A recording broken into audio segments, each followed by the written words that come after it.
That's why this question is here for the day that you have to go write a contract, because you got to know how much money that the person has to be able to put a deal together. You guys don't, this is easy, right? But what do most real estate agents do? They never ask this question because they're afraid to ask people about money, and they leave it up to the loan officer. And I can tell you this because I own a mortgage company and I'm a realtor. What they tell the realtor and the loan officer is two different things. Two different things. Yes, it is. 100% of the time, what they tell a loan officer and what they tell a real estate agent is two different things. That's why you, bubbly personality, that's why when you guys train with me on your VIP presentation, some of you guys like, Anthony's really hard. I'm like, no, you got some energy, be bubbly. People got to like you because you got to get these questions answered. If you don't get these questions answered, ain't nobody going to talk to you if you're not bubbly, friendly, they like you. They're not going to tell you how much money they got. Are y'all going to tell? If I say, hey, type in the chat right now how much money in your bank account? Why? Right. That's the question. Why?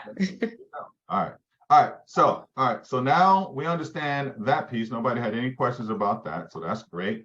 And so how else can we get our money? The number one thing that you have to learn, so we can get it through seller paid closing costs, but remember, we can't control that outcome. They can say no.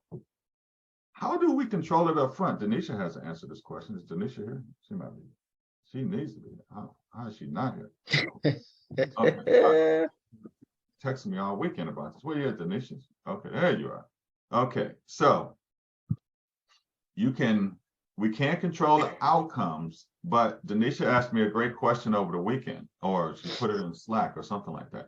She says, what questions do you ask a listing agent up front? And I answered her questions in Slack. We always do the same exact thing when when a buyer loves the home. You do it every time. It's a script. Everything we do is a script, y'all. How we dress, when we pull it to the house, where we park, everything is a script. We don't just do stuff. Every single thing we do is a script. We're professionally trained salespeople. It's a script, right? So she asked me, I said, well, if your buyer loves a home, because when you're walking through the home, before you go into the first house, what do you say? You have a speech out in front of the house. Hey, Mr. and Mrs. Tarver, this is what we're going to do today. I'm going to show you 6 houses. We're going to spend 2 to 3 minutes. You guys should be recording this. Let me help you record this. So I don't have to send you this, because this video is all over the place, but stuff is coming up. Okay, record this. Let me know if you're ready for me to do this. Ready. All right, ready, Simone? Okay, I got Mama Simone says she's ready. All right, here we go.